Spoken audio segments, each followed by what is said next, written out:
watching animations, and it's hard to abstain from giving our opinions, though we're not classically trained. But we're gonna do it anyway, so just prepare your brain. Buckle up, cause it's the smear campaign. Hello! Hello! It's us. It's a me. It's a him. It's a her. It's a smear campaign, blurring the lines between reality and animation. My name is Sam. My name is Shaky Start. We're getting there. We're getting there. Esperanza. I'm Esperanza. And this is Smear Campaign. It's a podcast about animation. And this week we watched Onward. Onward. The newest movie from Pixar. And Esperanza, what happens in Onward? Oh my gosh. A lot of things happen in Onward. So it starts out. Yeah. There's a young boy. He turns 16 and he's a man now. But he's also not a man or a boy. He's an elf. In a magical world. A magical world. Now how would they make a magical world relatable to us, humans in the real world? Well, since D&D is such a big part of our culture now. They've transported the world of Dungeons & Dragons onto the real-life film screen. Yeah. It's not just for nerds anymore, Sam. It's not just for nerds anymore. It's a large industry that's growing day by day. And it's good for you. Everyone should play it. Is it good for you? But anyway. I don't think it's bad for you, but... What happens next? So basically, the movie starts out establishing that it's a magical world where magic exists, but magic is difficult, and so the different races of this world just sort of gravitated toward the same technology that we have in our world. They got lazy. And then somehow built an exact replica of the city of New York. Happens all the time. It's a weird... It's a weird alternate reality world where everything just sort of worked out the same way, except for the parts that are the fantasy stuff. So there's unicorns, and there's manticores and centaurs, and there is magic, but nobody really talks about it or cares about it, but because they have got electricity and schools and like modern sensibilities toward everything. And a shitty public school system. Yeah, well, we can assume that it's pretty shitty. It's exactly like ours, right? I mean, by the end of it, the school system is the great villain of the story. Oh yes, we'll get to that. No spoilers yet. So we follow Ian and Barley, who are two elves, who are, just blue people with the big ears, and one of them's got a big old nose, played by Tom Holland and Chris Pratt of their famous Marvel movie roles. That is true, and they did lose their father at a young age, which is the main point of the movie. Yeah, the movie's about them reconnecting with their father by using a magic spell with a wizard staff that he hid away from them for when they both turned 16. And became men. Yeah, so they could world. Yeah, so they could summon him back for one day so he could see the men that they became. It's an interesting kind of plot. It's kind of selfish. It's a little weird. Yeah, it's... I don't know. It assumes there's an afterlife, right? Because the dad would be sentient enough to have memories of the time that he spent with his children after he died. And the fact that his legs are moving about as they are reflects the motion of a brain. We're getting a little ahead of ourselves. Yeah, so sorry. If you've seen the commercial for the movie, you know that they only bring back the legs. Just the legs. It's pretty wacky.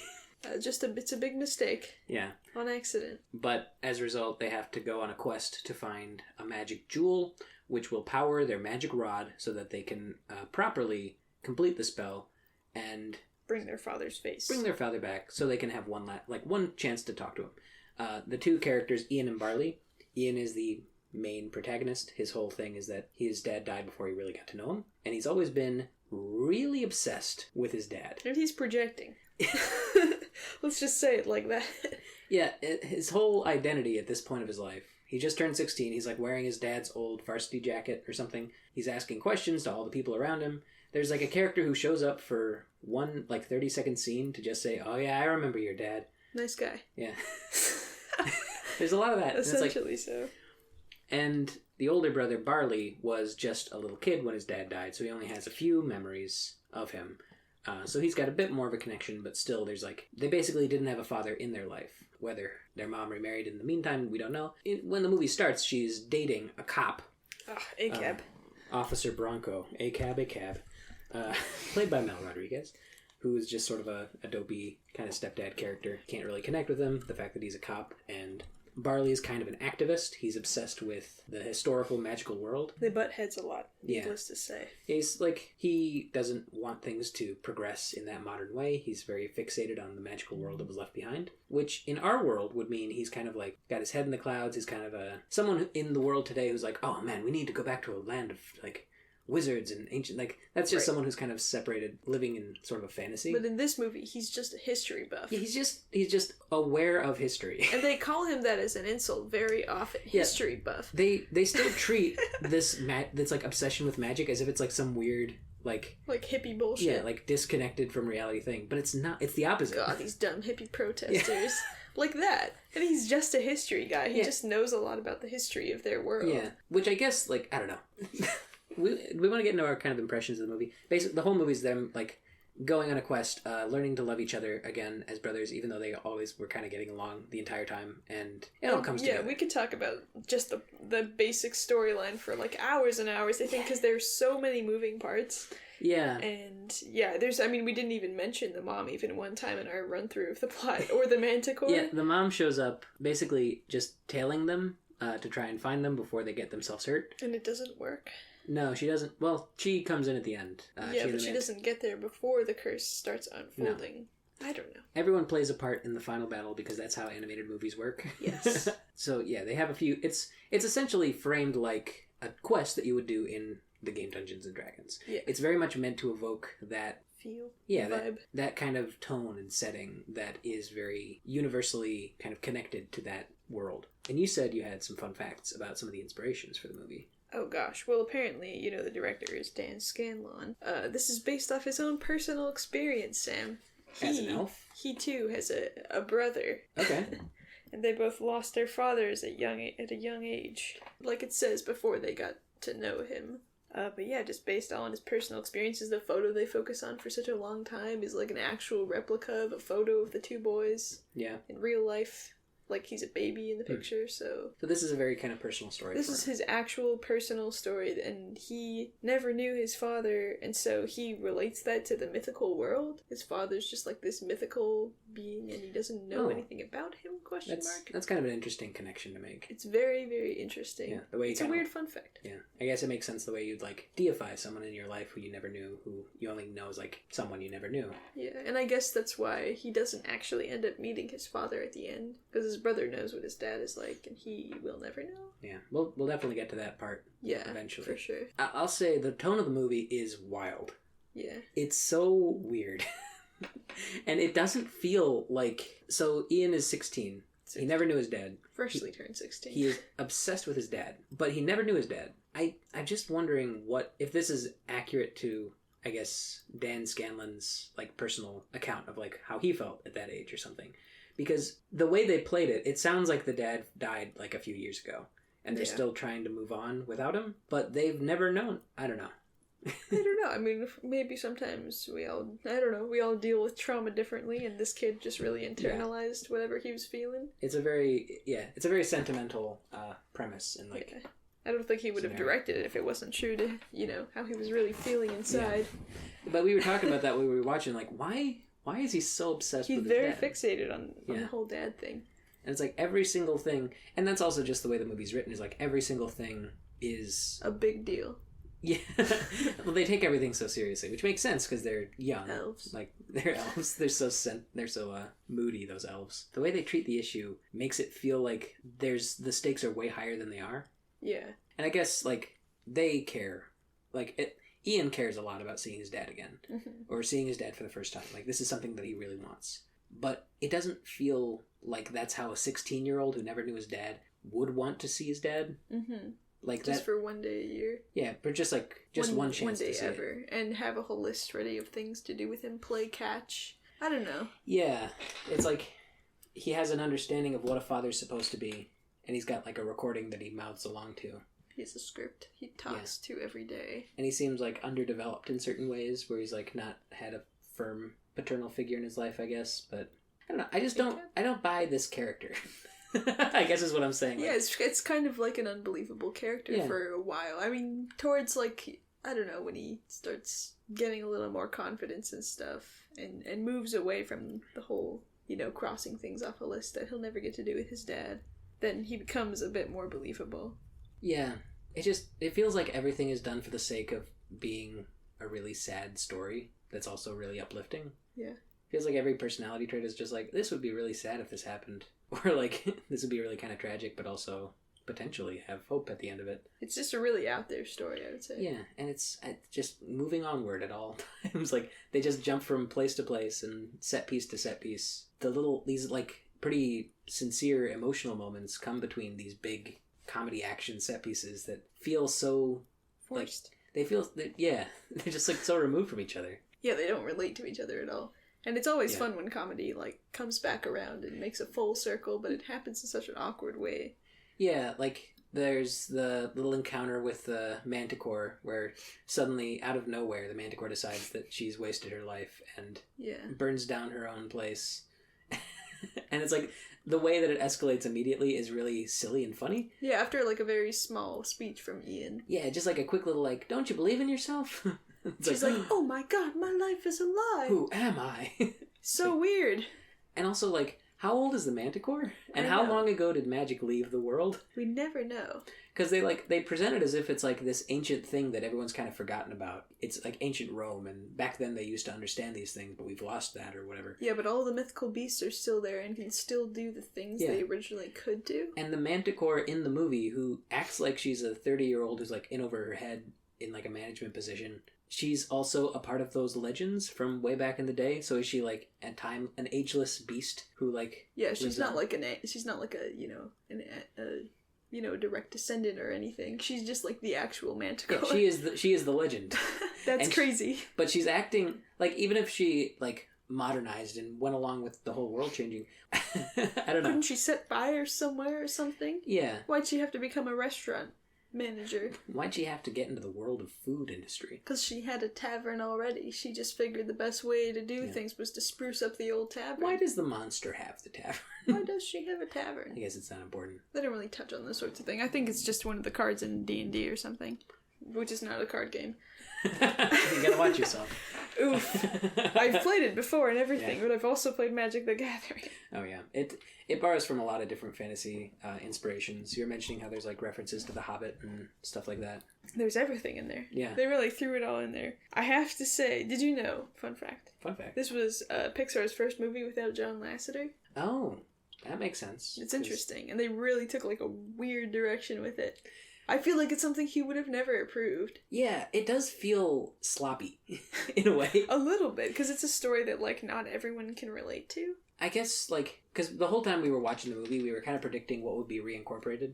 Because that's something that, the way Pixar makes movies, they make them very tight. Everything serves, like, the purpose of some emotional or narrative direction. And at a certain point, it's like, every single thing they're saying is then reincorporated, like, either a second later or at the end of the movie. Yeah.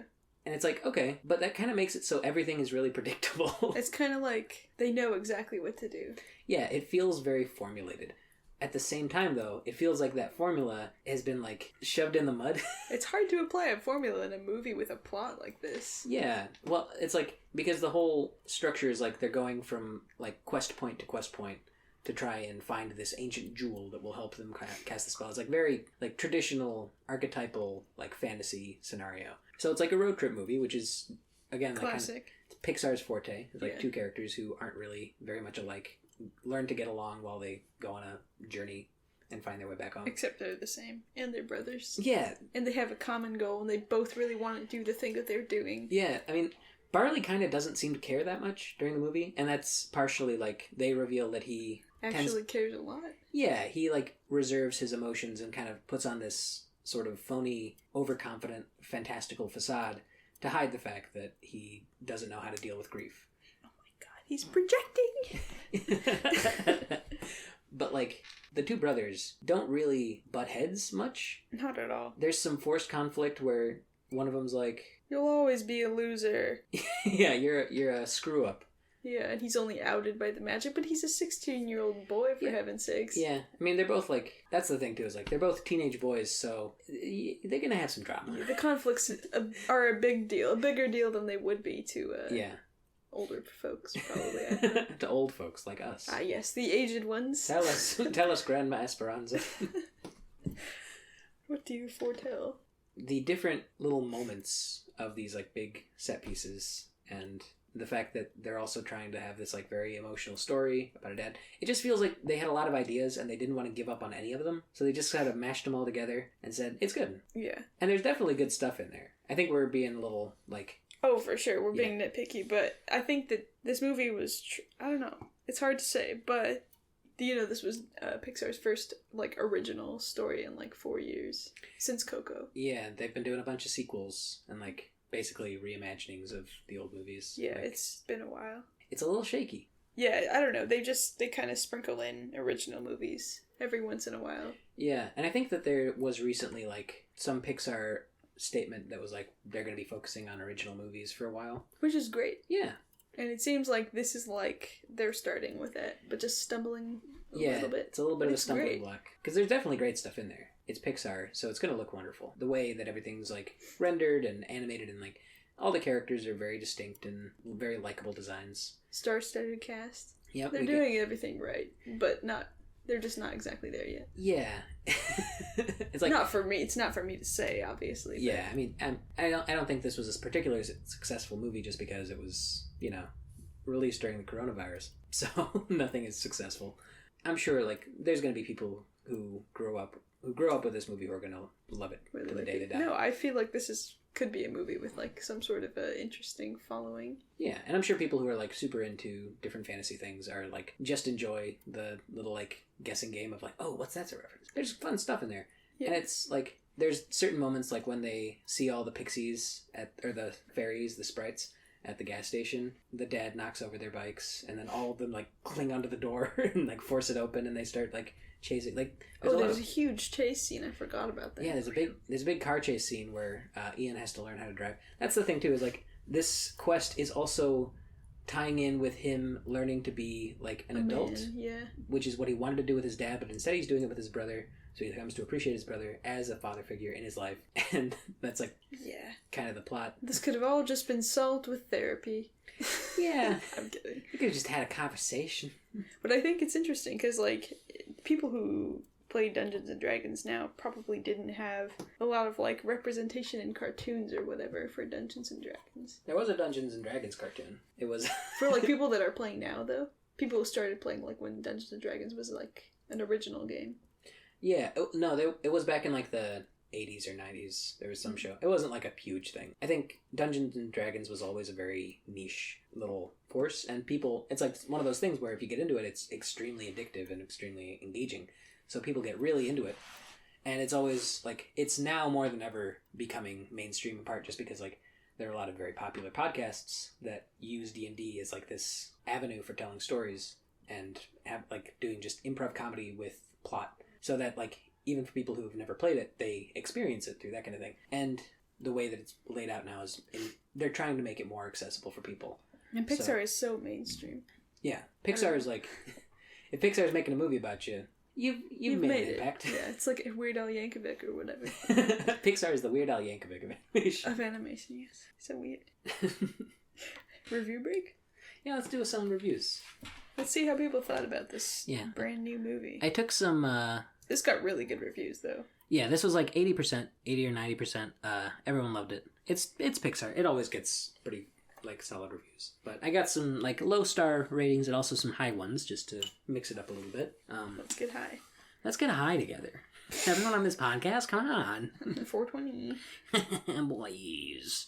So this is from Corey B for Blaze It. He gives it 1 star. Technically, it is a well-made movie in regards to the animation, but that is where the positives stop. The story was boring and predictable and relied way too much on the Dungeons and Dragons type game to steer the journey, making me feel as if the writer didn't believe we would be smart enough to follow along. Interesting. So does he feel that the incorporation of Dungeons and Dragons is for stupid people? Well, I think the way they have to keep describe that's the thing too, is like there's so many rules in this movie. Yeah. And they're constantly having to like reintroduce how things work. It's a lot to take in. It's a struggle to make that game accessible for people who don't necessarily want to see something about it. Yeah, and like it's not like all the rules are directly paralleled with something in Dungeons and Dragons. It's just like they have to keep making up these new rules so they can give themselves ways of like giving character growth. But all of the speak from your heart's fire and all those are from Dungeons and Dragons. Yeah. Specifically? Uh-huh. Oh, I guess I didn't know. Those are like direct commands you do when you're casting a spell. Oh, yeah. I assumed those were just like approximations made to say like, how is something we could fit into the arc of the character. But yeah, it is like, it does feel kind of like, and now we're here and we're going to do this. Now you're doing this spell, so you have to say it like this. You're not saying it right. You have to do it like this. And it's like, I don't know, it's very late. It's it's very spelled out. Yeah. Because they have so much to spell out that they have to spell it out. Interesting. So I feel like this review in particular is saying like what we've been saying, but only the negative part. And also the positives too, because he said that there was good animation. Yeah, there's good animation. There is. There's a lot of fun little scenarios and stuff. Yeah. The dad is this little just loose bag of sand on a pair of legs is a great visual. They have a lot of fun with just him flopping around and looking weird to people. And accidentally making people upset. Yeah. Stuff. The shot where they pull over the car and then the dad like stumbles out the back and then just starts wobbling around. It's like they think he's drunk. Yeah, the idea that someone would be pulled over and then bust out of the back of the van and start wobbling around. That's great. Like, yeah. They believe that that's the son. Yeah. Dude, if this was real life, he'd be on the ground. 5 seconds. Yeah. They'd have taken him out. Ryan D gives it 2.5 stars. If it hadn't been a Pixar movie, the score would likely have been higher. Oh, he's got a certain hatred for Pixar, huh? But since Pixar's bar is set almost impossibly high, this one didn't quite work for me. It's sweet where it needs to be, but for the most part I found it rested too heavily on cheesy plot points, tired cliches, and a script which felt like it was written by one middle school teacher who tries unsuccessfully to speak the language of teens. Interesting. I can kind of see that. Yeah, I see it a little bit too. I wonder how Dan Scanlon feels about that. I'm sure was Dan Scanlon an education major? Was he actually a middle school teacher? Who knows? Yeah, I think part of my trouble with the way the characters are written, and I guess part of it is like they really want us to feel for the characters, but it does feel like an adult writing children a lot. I don't know. It's hard to get away from that. Writing teenagers. Yeah, that's really tricky. Different. That's hard to do. And it very much felt like this is a movie teenager. This is what a movie teenager says and does. But also, you really got to care about it because he lost his dad. It's like, that's real. It's loss. But it's like, it's a movie character. Dude, is that loss? Is that loss? Oh my god. You guys don't remember that meme? Really dating myself here. Yeah, we're actually recording this just as the lost meme was picking up. Oh, so no. Please do not tell us that it's not relevant anymore. It's so relevant, I swear. It's so cool right now, guys. Reed H gives it 4.5 stars. Honestly, one of the best Disney movies of all time. It's too bad the trailers didn't sell enough people to watch it. The only reason this didn't get 5 stars is because of a few minor plot holes needed to move the story along, such as them talking to their dad and him understand it when they are already established that he can't hear them. He's got no ears, and he hears the music, even when he stops feeling the vibrations of the music. Yeah, I think overall, that's another thing that Pixar tends to be pretty good at, is just, like, justifying things. Yeah, no missing plot holes. Yeah, the whole time, like, even when the dad's legs are just in the background, he's not just sitting there. He's moving in a way that feels like you're feeling around with your feet to try and understand the situation you're in. Yeah. Like, there's a lot of shots where it's just, like, showing him stumbling around, and I think they put a lot... Even though that's like a pretty minor component of the movie, they did put the work in to make that seem believable if you were paying attention to it. Yeah, they put all the, like a bunch of people wearing green suits and pants and made them walk around. No, they really did that, I swear. Yeah, that makes sense. It's a fun fact. And they videoed it and they made it very realistic. Might as well, yeah. Yeah, while they're at it. But yeah, that is the one thing that didn't quite make sense is when they're like, how is he listening to the music? It's like, oh, he's feeling it. He's feeling the music. And then he jumps out of the car where the vibrations for the music would be. And he keeps dancing. Keeps dancing. He keeps feeling the music. He pulls both of the boys into dancing with him. And then the boys act like they're embarrassed at a prom, but it's just them alone in a field. With their dad's legs. So weird. It's just a weird little scene. I hate to say little movie. I really hate to say it. Yeah. Quest of Yore, huh? Reginald N gives it 4 out of 5 stars. Oh, and he's verified. A verified reviewer. Wow.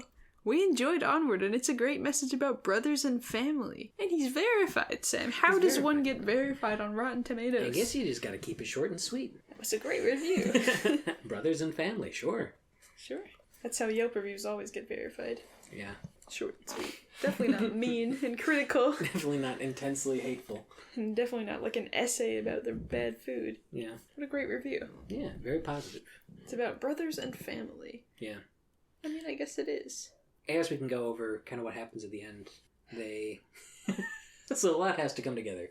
So the mom's on this side quest to find them because they're in danger, and the Manticore goes along with the mom so that she can tell them what the danger is. It's basically just like a way to have exposition and then bring all the characters together at the end. And I was really hoping they would be gay. Yeah, they really set it up that the Manticore could be their new mom. And That'd be great. They just fucking dropped the ball. They dropped the ball, dude. She continues to date the cop. Yeah. Although, is ridiculous. you know, whatever. You know, go off, queen. Yeah, this is one thing that, like, I know was kind of a controversy when the movie was first coming out, is that there is one, like, confirmed gay character in the movie, and it's also a cop. The character is a cop. Which is, you know, that's a thing that happens, definitely. It's just, like, it's a weird way to include representation. Okay, but actually it was just a request from the actor. Yeah? Something I found out. Oh. She's just openly gay, so she was like, can I just say girlfriend instead of whatever else they were telling her to say? Well, that does... So they weren't trying to force representation or anything, but it is weird that her character is a cop, and they okayed that. Well, yeah. I mean, if that was her decision, then I think that's absolutely, like... Yeah. Probably the right choice. It's and like she's probably the not a cop in real life, so... Probably not. She's an actor. She's an actor in real life, but she's probably also not a cop. She probably could be not. an actor cop. No, I guess that takes the wind out of the controversy then, if that's just like the actor's choice. Yeah, she did decide she asked if she could do it, and they were like, okay, why would you say no? Yeah, why not? That's cool. Yeah. I think it was just like a weird look when they were first talking about it, because I think that might have been something that they like mentioned in the marketing. It's like, and an openly gay character. And it was like, oh, you mean the police officer? Oh, and okay. I was really hoping, because the Manticore and the mom set up together just really seemed like it could. I just don't think we're there yet. Yeah, like they wanted the centaur cop boyfriend to be kind of lame because he's like the stepdad. He is and so lame. that's the way that character is played in a movie. They really did it great. But they did a great job making him lame. He's lame as hell. But like also, like there was no connection between just no redeeming qualities. Just such a piece of shit. He's a character. I mean, in the end, he has beautiful hair and he runs into the night. Yeah, that's the thing too, is like they got all these characters and none of them really develop much. Like they're all just sort of doing their thing, and then at the end they remember that magic exists, so they live a more naturalist lifestyle. Yeah, they just realize they can do things. Yeah, all the sprites are like, we don't fly. And it's like, oh, but you could. You just don't. You just haven't been flying. And then they do. And then it's when they almost get killed, then their natural instincts kick in and they can just fly again. Yeah, and that's another weird, more like, on top of the family thing, on top of like the dead dad and learning to love your brother as your parental figure and all that stuff, there's also this theme of like, oh, they're like, through their intervention, they're bringing magic back to the world. Like the Manticore rediscovers her powers and like takes back the sword so she can fight the dragon, and the fairies learn to fly again, and all this stuff is going on. But like, why? Why is that also happening? There's too much stuff. There's so much stuff. So many things are hinging on these two brothers' selfish desire to see their dad again. A lot of baggage. Yeah, like Ian has a whole speech with the Manticore where he's like, "Don't you believe in yourself? Don't you believe in me? Like, don't you realize you can't just put things aside?" And it's like, it's a perfectly fine little speech, and then she's like, "Oh my God, my life is a lie." It's like, really? That's all it took? Everyone's just hanging onto reality by the smallest thread. Yeah, everyone was just aching to go back to Fantasyland. Yeah, but they also all don't know about it and were never part of it, but they were just the legends themselves. Yeah, the timeline of the movie is strange. Absolutely weird. Did you ever see Bright? That was a movie that came out on Netflix a few years ago. It starred Will Smith, I think. I can't say I have. It was one of those movies that like just got big because it got on Netflix and it was a big budget movie and a bunch of people watched it. Huh. And it was pretty bad. Shit. But it's one of those things where it's like, it's bringing fantasy into the modern day without taking into account how that would change everything. Oh, I've definitely seen the trailer. Yeah.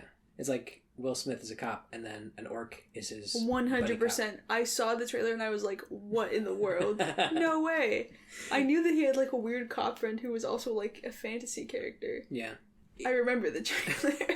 Just like there's certain parts in that movie where it's like very clear that they're not considering the fact that this is a magical world where like magic exists. No, it's just what possible jokes could there be? Yeah, it's just like regular world, but some of the people are orcs and elves. And it's like, okay. That's literally Lord of the Rings, dude. You aren't original. The Lord of the Rings is built around the idea that there's these different races and these different like fantasy magic things. And it takes a lot longer to write. Yeah, you have to kind of build out a world yourself. And this movie, I think, does the same thing where it's like, it feels like it wants to be, oh, fantasy comes to the modern day, but also it doesn't do that. And it's like still around, but not really. And everyone's pretending that it isn't there. Or and there are suburbs. Yeah. And very, I don't know, direct racial implications. Yeah, that too. Like, the way the elves are just people that are blue with ears. They do have ears. Yeah, and People don't have ears. well, with elf ears, I Thank suppose. you, Sam. Okay. Thank you for correcting me on course. That would have been a grave error Gotta on my stay part. PC. Gotta stay PC. People do have ears. Yeah, the elves are just people.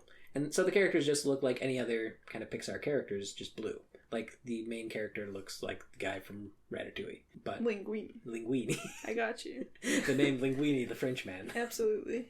Then they have characters who have distinct, like, you can tell, like, the voice of the character reflects a different nationality, and they look like that nationality in elf form. It is very weird. I have to say, I pointed it out with the initial guy. Yeah, you noticed it when Ian's dad's friend talks to him for 30 seconds and then never comes back to the movie. Like, he specifically is coded to look like Hispanic. And it's like, why is that? Why? I just didn't understand. It's weird. It's the implication of different races.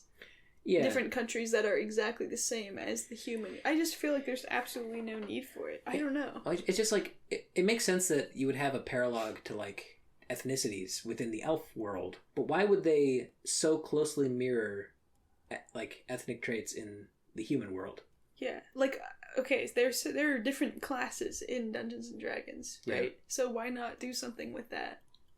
Yeah. Well, I don't know. I just feel like it could have been fleshed out in a different way. Yeah, there is a directly, like, African-American character. Yeah. Or there's a black character as well. Who, I don't know, they just made the skin of the elf darker. Yeah. And he has, like, an accent. Slightly different facial structure. It's so weird. Yeah. It's like, it's noticeable and subtle in a way where it's like, I don't know. Like, I feel like you could think of a 1,000 ways to distinguish, like, different, like, elves from different regions or whatever. Yeah. But, you know, it's not a big deal. It's just, like, it's weird. Not. It just kind of threw me for a loop a little bit. It's and just if that's representation, man, then so be it. But I don't think so. And since I, definitely make all the calls there, absolutely it's not. very important that they get the Esperanza nod of approval. I don't know. Just kind of, it shook me a little bit. I was shook. I'll say it. I'm not afraid to admit I'll be the first to say it. Yeah, I guess it's just another example of, like, it feels like they could do their own thing, but they're keeping it so close to modern day that it feels like they can't. But then they go off the beaten path a few miles, and so it's like, oh yeah, it's a bottomless pit. It's beyond time and space. It's literally a bottomless pit where everything that falls forever. Yeah. That's crazy, man. Yeah. That's an intense thing to introduce to your world for no one to really care about it, and there not to be, like, very clear, like, construction done to make sure that doesn't happen. Yeah, dude, and if there was someone, if that was in this real world, dude, that would be like a tourist spot. Yeah, that folks would go there. That would not be an abandoned, like, cavern. Yeah, off in the middle of nowhere. Science would know about it, but fun fact, Sam. Yeah. As Easter eggs of the movie plot point out, alchemy is actually the science class they teach. In the school? In the school, there's science class. It's just alchemy. Okay. Learning how to, like, melt gold and stuff. That makes sense. Just according to the textbooks the kids have. Yeah. That's the thing, too, is, like, they say that technology replaced magic. Yeah. But then they can't do things because they don't have magic. Wouldn't the technology replace that? Technology should replace things that magic cannot do. Yeah. But it just replaces everything and also cancels out magic. It just replaces the things that we have. So, like, a light spell would be replaced by a light bulb. That makes sense. But they also have a bring people back from the dead so you can talk to them one last time because you never got to know your father's magic. And they don't have technology for that. So wouldn't they... Man, these wind chimes are ridiculous. Wouldn't they have, like, some technology that simulates that? Like, wouldn't that be something that their world would expect and need? Yeah, and then wouldn't everyone be looking for the gemstone or whatever? Yeah, if there's only one? Yeah, if it's like a super rare treasure, wouldn't people have found it? No, like, because people don't care about the old relics anymore. Yeah, but they would, wouldn't they? They should. If there was magic in this world, and we didn't have any of it, but it was out there, people would be going for it all the time. Yeah, I think people would want to do it. It wouldn't just be one weirdo who's obsessed with history, and that makes him a nerd, I guess. Yeah. Pretty sure the book Magicians did it better than anyone else. People just go to school for it. Like, it's normal. They would just go to college to study magic and stuff. Yeah, like, you'd still have that. And it also, like, it ascribes this weird morality against the people of this world where it's like, they all got so lazy. Disgusting. Yeah. People were... That's how you know it's like an older person writing for young people. Yeah. The issue is just not an issue. It's not a problem. It's not. They made it into an issue. Yeah, and it's this weird, like, I forget what the term is, but there's this weird school of thought where it's like things were better when they were more simple, like primitivism or something. Sounds about... It's one of the things, yeah, like, it romanticizes cultures and lifestyles that are closer to the earth or, like, less technologically influenced, and essentially says, like, we are incomplete because of how removed we are from this, and these people have some secret thing. And it's like, it's one of those things that on paper seems like, oh yeah, that kind of makes sense. It would make sense for us to be closer to like what we were kind of evolved to do. But was this movie written by an Amish person? I don't know. But it also, like, it makes it so you kind of dehumanize people by raising them up in a way, or like by presenting them in a way that separates them from just like, oh no, this is just how they do stuff. The people who don't use computers aren't like different. They just don't have computers, so they don't use them. People that couldn't do magic invented a way to do things that magic could do. So magicians could still do those things for themselves and wouldn't have to buy. Yeah. I don't know. It doesn't make any sense how everyone just lost the sense of magic existing. It's like this... There's so many things going on in the movie that it feels like it should have been way more complicated. And it was very complicated. Yeah, but it's like streamlined around this emotional core. Yeah. And so the rest of the world doesn't really add up quite right. I gotta say, if this was like a series... If they explored the world, I think they could do a lot of fun stuff with it. I think the fact that they had to make it around like hour and a half movie about... Yeah, an hour 42, that's pretty short for a movie with that much content. Yeah, I'm sure the people developing the movie have a better idea of how the world is supposed to work. Yeah. In the movie, it comes across as weird. You just can't convey that all in that short amount of time, I think. It's like it just left me with so many questions. Yeah, you can establish, society, a completely different society in that amount of time. Yeah, and I guess, like, a movie shouldn't have to explain everything, but it does, like, it left me more like, wait, what? It's hard to guess. Yeah. It's hard to figure out what they're going for. But it's so predictable at the same time. Yeah. It's just such a weird balance of creativity. It feels like it's leaning on how familiar we are with, like, the tropes of Pixar movies and, like, fantasy stories and that kind of thing. Yeah. That it's just like, and we can just kind of scoot on past all. It's kind of like, and you mentioned this, it's a little bit like Flushed Away. It's a little like Flushed Away. Where they just like, the story is kind of there, but it's also kind of in the background. Yeah. And they just sort of say like, you get it. Like, it's like the real world, but with just characters that are not humans, that are like humans. And they go down a river at some point and they talk about their feelings. And their society is very similar. Yeah, and like the characters don't really have a lot of time to develop, so none of it quite feels like none of it felt like the characters were growing. Yeah, and then then they have the connection at the end, and that's the connection, and they have it, and there it is. And they go, and it ends the same way, where they go flying off into the distance together, and they're like, "We're going on another adventure. Going on an adventure. An adventure. I'm going on an adventure." Dude, just like the Hobbit, just like him, just like that guy. Yeah, it's very, I don't know. It's weird. I didn't have much expectation going into the movie. I know it was like well reviewed because it's a Pixar movie, but not like highly lauded by a lot of people. Yeah, but people liked the story, I guess. Yeah, some people definitely liked it. Yeah, and, some people didn't like it. Some people didn't, which could bring us right back to some reviews. Review break. Let's talk about some reviews. Don't mind if I do. Yeah, you want to go with this one? J.J. Romero, 5 stars. He's verified as well. Made me cry because it's so relatable. I know that's why you laughed when you were looking through reviews, Sam. That's hilarious. It's so relatable. It's so we can all relate to this. I've been to the Manticore Tavern myself, and I've met the Manticore, and she burned the place to the ground right in front of me. I guess it's fair to say, like, neither of us have directly, like, lost a parent like that. That's true. It's not relatable totally, in that way. It's totally, like... It makes perfect sense for people to like really emotionally invest in this because it is a really sensitive issue. It's just having not experienced that, it's kind of hard to feel. I don't know. If I made a Pixar movie about my trauma, I guarantee you wouldn't want to watch it. I can guarantee it right now. You know what movie did a really good job dealing with like the loss of parents and like the trauma that kind of brings about? There's another Chris Pratt movie. It's called Guardians of the Galaxy 2. I thought you were going to say the Lego movie. The Lego movie too. Yeah, probably. Yeah, the Guardians of the Galaxy is such a good movie. Yeah.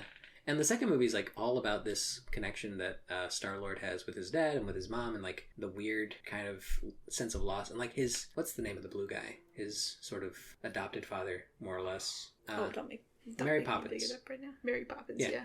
That But, guy. Like that movie has a real emotional core with the characters, and I feel like this movie never quite gets that. I never really connected with Ian or Barley. It always felt like they were just like going through the motions of personal growth like movie. Yeah, I can only assume that the director like wanted to make sure this was like very following what actually happened to him in his it does life. it does feel like very dedicated to the weird way that it works. I'm sure there were a lot of things where it's like, we can't change this because this is the most important thing, and this is also the most important thing, and this is important, and like it felt There's a lot of important things. It feels like this is the absolute most important movie to the person making it, which is great. That's great, yeah. It's a passion piece. And it's wonderful and weird, and like I don't know, we've been making fun of it and like talking about it doesn't make sense, but at the same time, like it has good qualities. It is like, I like that it's weird. If I made something like that based on like my own, and it it's kind of just like a culminated piece, and it does come together at the end. Yeah. I don't know. I'd be fine with that. Yeah. I'd be proud of myself. Yeah, that's like, he should definitely be proud of himself, Mr. Scanlon. Scanlon. Yeah. Mr. Dan Scanlon. Dan Scanlon. This sounds nice. Next review. Amanda P. Gives it 5 stars. I simply did not expect such strong messages in a kids movie. Utterly love it as a family.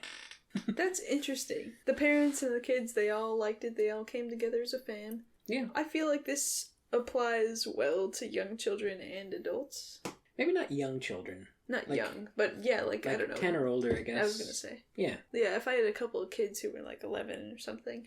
Yeah, they were all the same age because, they're all triplets or something. Yeah, there's like 16 of them. 16 triplets, and I'm watching it with all of my 11-year-olds, and I'm enjoying this. I'm having a good time. Yeah. I had those kids when I was 10, but... This is a strange... weird reality we're talking about here. Anyway. So... I'd enjoy it, Sam. It's fun for the whole family. I guess that's the whole point of this. The whole family. And they would all like it. That's what I mean. All those 11-year-olds. Alright, Jacob B. 3 out of 5. I just didn't think it was that great. Maybe it has something to do with me being a grown man watching movies made for kids. You know what, Jacob? I don't have to say it. I will say that normally Pixar and Disney movies will have lines that make me chuckle, but that just wasn't the case at all in this movie. Kids will like it, though. I appreciate the awareness of... the bout of honesty. Jacob B. More so than myself, I think. You're like, this is fine. It's good for me to watch this and criticize it. Because it's good to have an opinion on things that are popular. It's important to have an opinion on popular things. It's very important. If we don't ever release that episode, no one will know what the hell we're talking about. We get to release that episode. I know that neither of us really like that episode, but it's fine. Oh, we have to release it? Yeah, of course. It's canon. Now it's on this episode. Or we could cut this out. I don't know. Let's keep it. It's a weird thing to mention inside of another episode. But I think this puts everything into perspective a little bit. Just like... yeah, look at us ragging on this. Yeah, like, we're whatever. Ragging. We shouldn't be realizing all these things. We shouldn't be thinking about it like that. We should be watching movies for grown folks like Good Will Hunting. Yeah. And Aladdin. And Good Will Hunting again. Just keep watching. Any Robin Williams movie, really. Yeah, we should be watching Lady Kissinger, whatever that movie is. Dead Poet Society. Yeah. Anything but this, really. Anything but this. God, this is great. This is the worst possible choice. I'm glad we chose this movie. Yeah. I mean, this is like, this does fit into a specific demographic where it's like, this is a family movie. It's not like a kid's movie. It's not really an adult movie. It's family. And I did chuckle. I chuckled because of just how absurd some things were. There were some good, like, visual gags. I like when they first revealed the, that's another thing in the trailers, but when they first revealed the unicorns were just, like, vermin. Yes, they're just, like, evil street rats. But it's like, they're the size of horses. Like, they that's are intense. horses. That's crazy, yeah, and I mentioned it when we were watching the movie. Yeah, like, we live in the Boston area, and sometimes you see turkeys outside, and it's like, as soon as I see a turkey outside, yeah, I'm just like, I gotta watch out. Yeah. Imagine just seeing horses, and then they're fighting each other for scraps. 2 angry horses fighting and knocking over the trash cans. Just on their hind legs, clopping at each other. And they're angry horses, man. That's really all they are. Yeah, I mean, there's just some fun, like, they have a lot of fun with this setting. No, I think they really took it and went with it. It's a passion project. It's like the Disney Pixar, like, mark of quality. It's like, we're gonna do some, like, visually interesting things with this setup. And we don't care if you don't like it. And who cares? Like, we're just making movies. And they really took it and went with it. So many wind chimes going on. Wow, the wind chimes are really hitting hard tonight. Wind chimes. The next one is from Daniel 20S. One's half a star. Oh, half a star. If only I was a Disney fan, I was like this. So if only he liked Disney movies, he would enjoy this one. You know what? I think the problem is that you watched it. Not enjoying Disney movies. Why did you watch it, man? Why did you do this? Just a sucker for punishment. You absolute fool. Don't you realize what you're getting yourself into? Don't you see what you've done? Amin R gives it 3 stars. One-time watch. I've already forgotten it, but whilst I was watching it, I was having a good time. Classic road trip movie. Better than Coco. Wow. I don't know, Chief. That's a bold claim. I like Coco's a great film. I like that he says it's better than Coco. I've already forgotten what happens in the movie. Yeah, I think Coco was such an unforgettable movie. Yeah. I don't know. Maybe I'm, We'll get to that one day. Popping off. I would love to see it again. That's like a rewatchable movie. I've already seen it like 4 times. It's just funny because it's like, oh yeah, it's better than, like, he's comparing it to other things while also saying, I don't really remember. Like, whatever. And also, if this movie gets 3 stars and it's better than Coco, then what is Coco is what I would like to know. The problem is, what are you trying to say here, Mean? I think I'm just a little triggered. I'm just a little offended right now. And I'm going to tag you in with me, Sam. I'm mad. We're going to find Mean, and we're going to make sure that he understands that Coco is better than a 3 out of 5. I shake my head. Daniel S. gives it half a star. I do love Tom Holland and Chris Pratt. It's just I can't really say I like magic movies. It's too much magic. If only it was a little more, a little more manly. Yeah. If only they never got the magic stuff. If only they just stayed in town and went to school. I don't know how great of a movie it would have been. No? I don't know what they wanted. I mean, you watch the trailers, you know what this is going to be about. You know there's elves and shit, right? You see, that's on the poster. They're not trying to trick you. Yeah. That's not face paint. They're really elves in there. And there's cops, too. Yeah. It's not only magic. Yeah, the cops, and they don't hurt anyone. Well, it's fantasy. It's a little fantasy. Yeah. That shit's sad, man. Yeah. Christopher C., 1.5 stars, relies on comedy and heart, and neither work in this film. Wow. Okay, it's literally a Pixar film. I mean, it relies on comedy and heart. And if it doesn't connect, then it's hard to get invested. I would say. What's the last movie we watched? We watched Flushed Away. Flushed Away. I feel the same way. It's relying on comedy and art and neither quite work. Yeah, because, you have an interesting world, but you just don't really flesh it out in a way that you could. And so it just loses whatever you want it to have, whatever meaning you want to put behind it to, like, make it work. It just doesn't hit close enough to home for the boys. Yeah.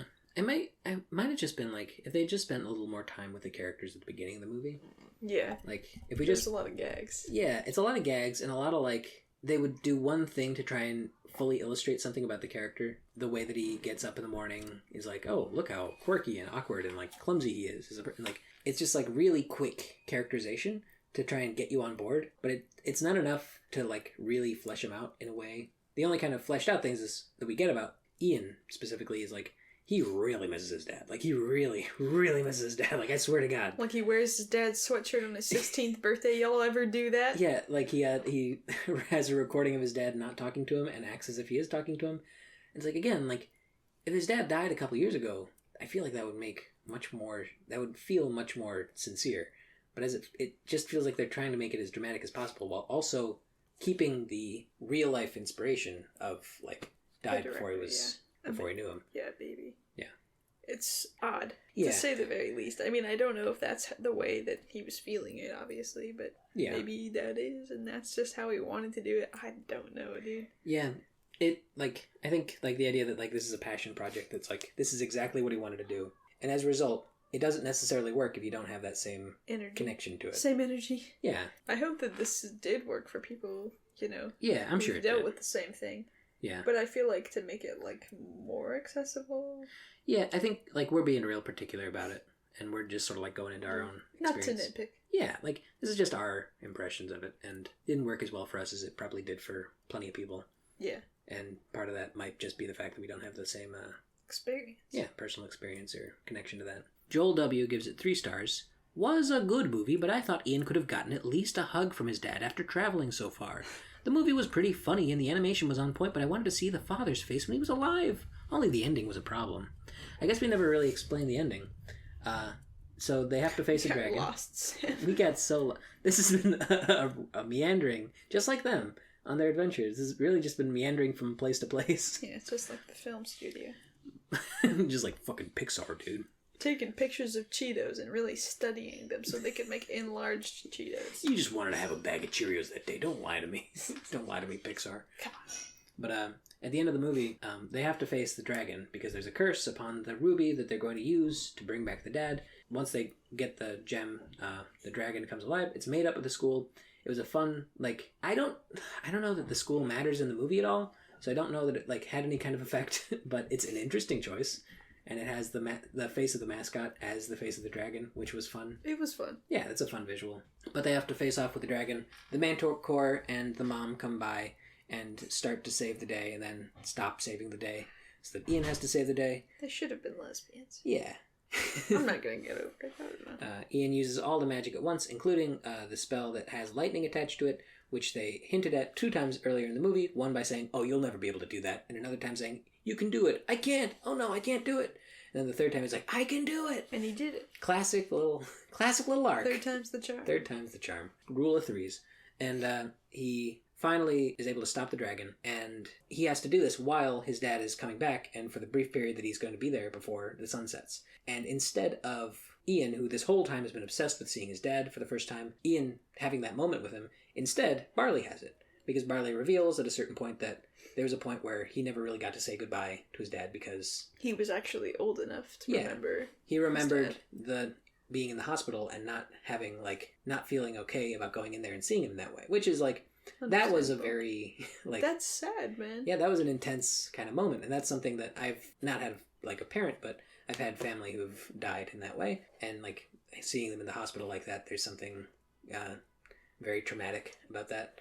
And I think that was, like, a really, like, intense moment and really characterized Barley. It was a little derivative for him to be like, and that's why I said I'd never be afraid again.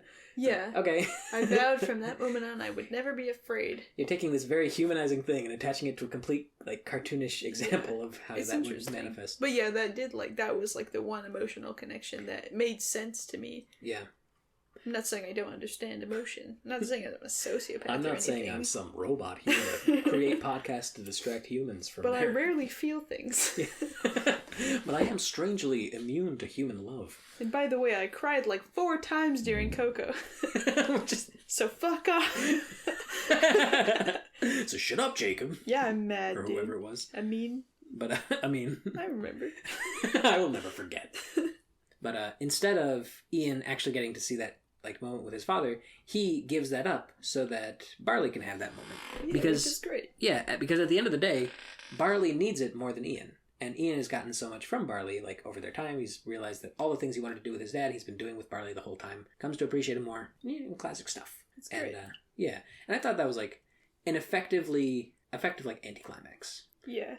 This whole time he's been wanting to do the one thing, and as soon as he gets the chance to do it, he gives it up. Because there's something more important. Which is great. But then it turns out the moral of the story is just do something you're good at. Find out what you're good at and you'll get popular in school. Yeah.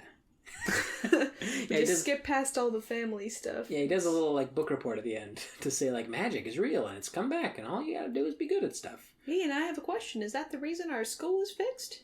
Yeah. Yes, it is. Is that the reason you destroyed the school in the first place? This is a very awkwardly positioned joke, but yeah, I guess that's also correct. True, yes. Yeah. And then all his friends are like, hey, you seem cool now. You weren't cool to us before, but now... But they also seemed to be down with him before. Yeah. Like, he was nervous on the inside, but no one had a problem with him. It was all just him learning to love himself. Interesting. And so now that he's confident, they are going to invite him. He was going to invite them before, and they were going to say yes. Yeah, he's going to go to all the high school parties, and he's going to get in way more trouble than he knows what to do with. Yeah. He didn't get bullied at all, which was great. Yeah, there was not a lot of conflict in the movie. Like, even the police, they're, like, an antagonistic force, but even then they're just like, all right, kids, come along. Like, there's never, I don't know. Like, besides the action set pieces where suddenly things ramp up to 100, there's never a point where it's like... People just getting killed and stuff. Yeah, just crazy chaos, which is fun and, like, an interesting contrast, but, like, the actual plot features so little character conflict. It's just them kind of moving along. doing the next thing and doing the next thing and getting their quest done, doing tasks, Manticore says. Yeah, and we're probably supposed to like get more attached to the characters from their journey, but again, it just felt so like streamlined and it was a lot obvious of information as well. There and was just a lot to fit in the movie. Yeah, it's just a lot. But yeah, I like it. Just this reminds me of the Spirited Away reviews where everyone was just like, "Why didn't the parents get punished?" Yeah, like, that's not how movies work. It's supposed to mean something, like, and you didn't get it. Wasn't Ian supposed to see his dad at the end? That's I'm a bit mad. of an issue. It was only because he wanted to see his dad. Yeah. Now you know what it feels like. Yeah, there's like the father stays this kind of mythical figure, and not knowing is part of the part of the importance. Part of the treat. Yeah. Ben F gives it half a star. I'm not really a huge fan of Pixar films, but I did like The Incredibles, and I could definitely see the art and brilliance in movies like WALL-E, Toy Story, and Up. Sounds like he did like them. Mm-hmm. This was just awful, and the 80-90 score is extremely misleading for anyone with a modicum of taste. Rubbish. Wow, Ben, okay. Sounds like you like music. I gotta say, there was that one scene where whatever is happening is just not that big of a deal, and there's this crazy, momentous music in the background. And I can't remember exactly what it was. Oh, it's when he's like going through his checklist, realizing he did it with his brother, and the music is just like da da da da. See, I actually did notice that the background music was just insanely mismatched. Yeah, it just felt like so bombastic. It was just sort of like movie score, and obviously, it is a movie. Yeah, it needed a score, and it has one. Yeah, it sure does, and. It just like, I don't know, it didn't quite feel like, it didn't really stand out except for when it felt unfitting. Yeah, just in that part for me. And I don't normally think about the music in a movie, but... Yeah, I wasn't really paying too much attention to it, but... Yeah. Usually in a Disney movie or a Pixar movie that isn't a musical, you don't really think about the music because you're not supposed to. So it's weird when you do think about it, I guess. Yeah, it's like the rule of editing is like, a good editor... an editor does a good job if you don't know they exist. Oh, great. Like, to create this sort of like seamless experience where people don't even question the different pieces there, but there were definitely some moments where it was like, okay. Oh yeah, alright. It's like the music's trying to like, you really need to feel bad about this. Please, oh my god. Please, Jesus Christ. Like, this is a really important passion project for the director here. And they're not even like little snails singing or anything. It's just like music. This movie could have used some more singing snails. You know what? Like Minions. Minions over time. This is going to bring it down from a 3 to a 1 out of 10 because there were no snails. I sense that the movie title, Onward, has something to do with moving forward in life. And getting over your past. Yeah, the only mention of the word onward in the movie, I don't know why Pixar always wants to just make their movies just one word that's kind of generic. Brave, Up. WALL-E, I guess, is just the name of it. Toy Story, ugh. Cars. Disgusting. I mean, it's just like any movie, any like kids movie. Yeah, Aladdin. It's just weird how like they've been picking just like sort of generic, like just a word. And onward, like what does onward have to do like with the movie? There's a point where he says, "Oh, he turned it to O for onward," as opposed to like drive, accelerate, like that. Question mark. There's not an like I don't even know why he called it that. It just feels like that's supposed to be the moment where like, oh, like the title. It's like the title, but that's cool, man. Yeah, there was a great moment when he sends the car off to be like to sacrifice the car, Guinevere, to save them, and he like pats it on the back, and it's like the tire goes out and it starts to gallop, and you can hear the whinnying sounds as it like close up on the little mural. So random, but it's great. That's the sort of like ridiculous, goofy. Not to mention, before he sacrifices the car, he puts in a tape that's called like "Ride to Valhalla," which is like the Viking heaven or whatever, you know. Yeah, like so random. But it's great. They really incorporated like a lot of just random things in there. Yeah, there's a lot to notice. I think that's part of why we've been kind of like riffing on the weird plot. Is like everything is so intentional. How is it so weird and confusing if everything is done with such intention and like specificity and expertise? That's how you get the true experience of playing Dungeons and Dragons. That's how it feels, man. Because there's a rule for everything, but it also doesn't make any gosh darn sense. Just a bunch of like, what is this? Some sort of creature? Yeah. And I'm Pierce Brosnan playing the game. Samuel G. Another Samuel. We'll have to get rid of him somehow. Gives it 1.5 stars. The ending was the most boring and useless part of the movie. I mean, the entire movie, the protagonist wanted to see his father, but at the end, he ends up letting his brother that already saw him, so what was the entire point of doing a very long trip for absolutely nothing? To be clear, the brother established the last time he saw his father was dying in a hospital. Yeah, and he had to turn away because he didn't feel comfortable seeing him, and that was a regret for the rest of his life. That's kind of insensitive, Sam. I think you missed the point, Sam. Maybe you're being a little too harsh on this movie, Sam. Sam. Maybe you could just relax and get over yourself, Sam. If only could be a little bit more like our Sam. If only this Sam and my Sam could also be a little less like Sam. Yes. And I'll be a little bit more like Esperanza. Yeah, we gotta find one of these reviews by Esperanza now. William B? Yeah. 2 out of 5 stars. I'm starting to find Disney films not trying as hard as they used to. Wow. Okay. I think it might just be growing up. You start to see the kind of predictable... You lose the boyhood wonder. Yeah. You lose the wonder of watching Boyhood as a boy. Yes. Vicariously through yourself. Yeah, I just like, oh, Disney films aren't really trying hard anymore, are they? Yeah, I don't know. I feel like this movie was really well animated. All the, baseline stuff is all on point. Like, the stuff that needs to be good for the movie to be good. It's, all there. It's just, the stuff, the weird story, the plot, the world, all that stuff just feels like, Checks off a list that we didn't need to know was there. You know what I mean? I don't. What do you mean? I'm just kidding. So that happens when they're making the movie. They check stuff off a list, but it's very obvious what the list is when we're watching this movie. Yeah. And also in the movie, he has a list and he checks things off. He's checking it twice. He checks it twice. He does check it 2 times. You're gonna have to watch He makes Klaus. several lists. Oh my god, that's such a good movie. That'll be the Christmas movie. Yes. That we're gonna put out way after Christmas for no reason. We're gonna have to put out some of these at some point. We've already referenced that one of the episodes was recorded before the election. You won't catch me alive.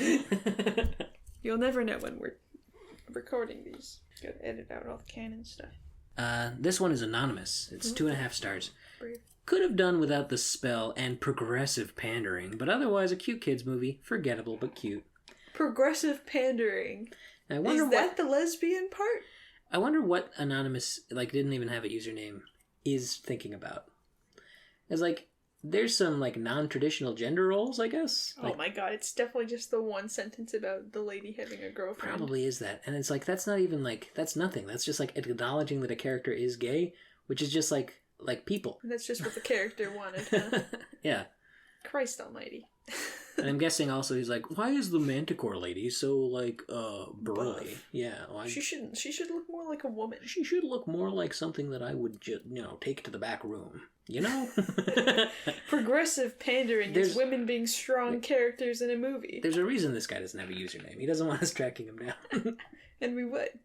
Forgettable but cute. Forgettable but cute. Just it's like this guy. It's cute that they tried. Yeah. So it's cute. Yeah, Pixar, that's cute. Nice job trying, alright? No, I feel like they're really not trying anymore. Yeah, they're not really trying anymore. And they don't care at all about the story, even though it's a very personal account of their own experiences. Very personal. Jerry H. gives it 0.5 star. This is easily Pixar's single worst movie yet.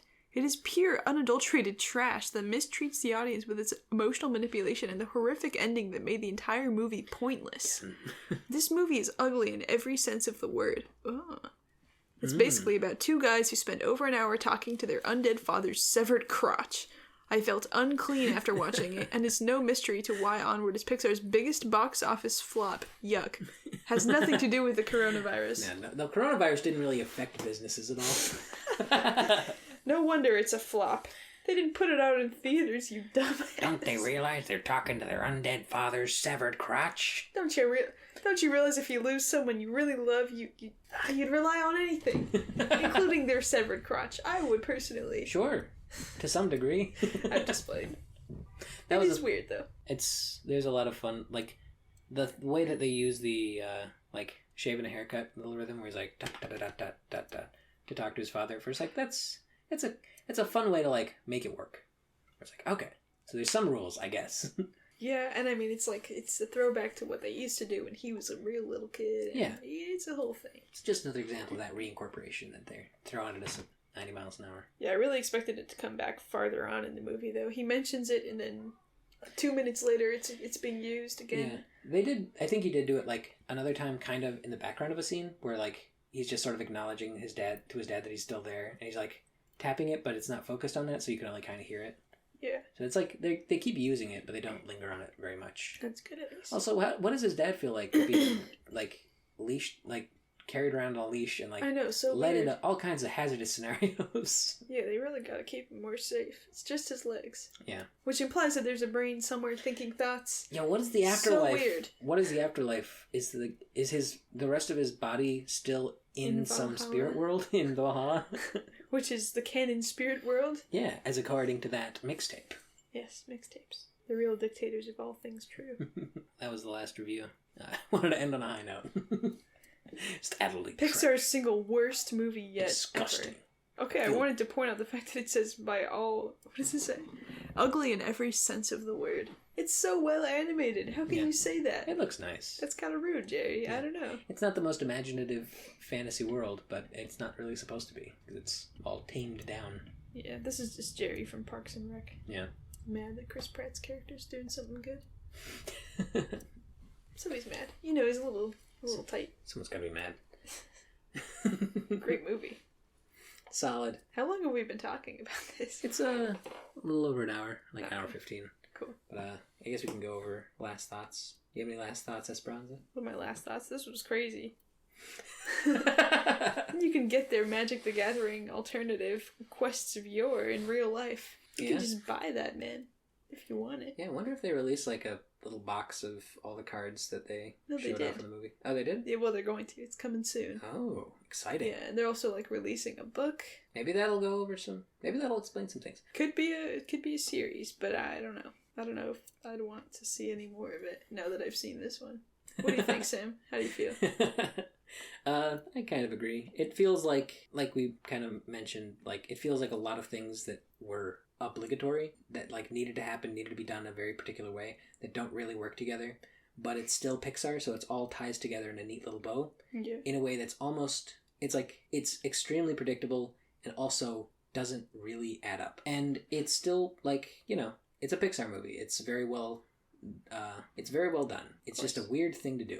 It is weird. They still did it. Yeah, which is all that counts, I think. And old Tom Holland acts his heart out as the sad little elf man. He's great at playing teenagers, I have to say. He's got a grown man. Yeah, he does a good job at... I wouldn't say grown, he's like 22, but still. Yeah, he'll be playing teenagers for the next 20 years. Tobey Maguire was perfect. He should have voiced this part. Why is it that we have Tom Holland as Ian, but also, what about Tobey Maguire as Ian? What about Tobey Maguire's Ian? They just don't even seem like they could play a similar character anymore. Yeah, the real problem is we didn't watch the 16 previous movies, the 16 different reboots of the Onward franchise. We should have done that and caught ourselves up on all the lore.